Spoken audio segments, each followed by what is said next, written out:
मुंबईमधील दादरमध्ये शिवाजी पार्कमध्ये मनसेचा गुढीपाडवा मेळावा। राज ठाकरेंची तोफ कुणावर धडाडणार? शिवरायांचा अवमान, औरंगजेबाच्या कबरीचा वाद। नागपूर हिंसाचारावर राज ठाकरे काय बोलणार? राज्याचे लक्ष।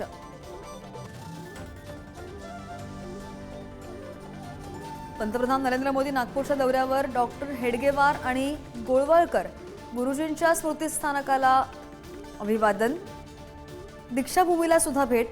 मोदींच्या हस्ते माधव नेत्रालयाच्या नव्या इमारतीचं सुद्धा उद्घाटन।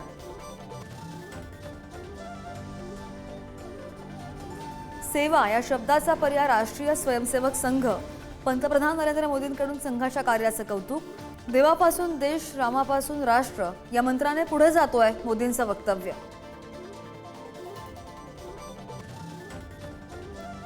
कर्जमाफी अशक्य असेल तर अजित पवारांनी राजीनामा द्यावा, संजय राऊत यांची मागणी।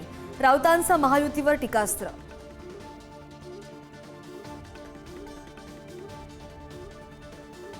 बीडच्या गेवराई तालुक्यामध्ये अर्धमसला या गावामध्ये मशिदीमध्ये स्फोट।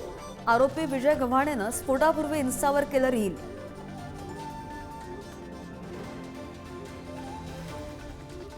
प्रशांत कोरटकरला न्यायालयीन कोठडी। कळंबा कारागृहात रवानगी। कोरटकरच्या जामीन अर्जावर 1 एप्रिलला सुनावणी, तर कोरटकरच्या घरावर बुलडोझर चालवा। नागपूरच्या राजे उधोजी भोसलेंची मुख्यमंत्र्यांकडे मागणी। हे लोक मला शिव्या मारतील, आधी पोलीस स्टेशनला जा। ड्रायव्हर सोबत देशमुखांचा शेवटचा संवाद। देशमुखांचं काळ्या स्कॉर्पिओ गाडीमधून अपहरण केलं। ड्रायव्हरच्या जबाबामधून धक्कादायक खुलासे।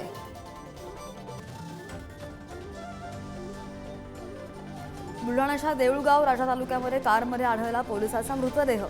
गळा आवळून खून झाल्याची माहिती। पोलिसांनी 3 संशयितांना घेतलं ताब्यात। आठवडाभरात 2 पोलिसांच्या हत्या।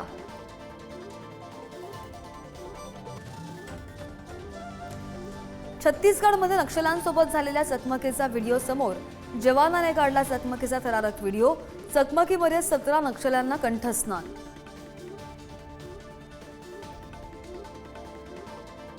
पालघरमध्ये मुंबई अहमदाबाद राष्ट्रीय महामार्गावर भीषण अपघात।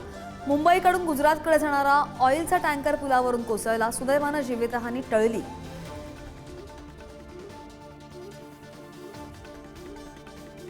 विरार पश्चिमेच्या चाळपेट गावामध्ये अचानक कोसळलं झाड। ऑर्डर देऊन परतणारा दुचाकीस्वार तरुण थोडक्यात बचावला। तरुण किरकोळ जखमी।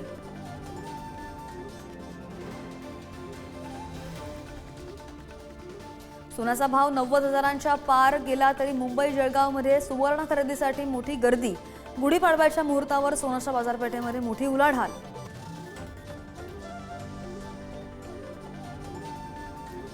आणि राज्यभरात आज गुढीपाडवा आणि मराठी नववर्षाचा उत्साह। मुंबईतील गिरगाव, विलेपार्ल्यासह ठाणे, डोंबिवली, नागपूर, पुण्यात शोभायात्रा। ग्रामीण भागात पारंपरिक पद्धतीनं गुढी उभारत नवीन वर्षाचं स्वागत।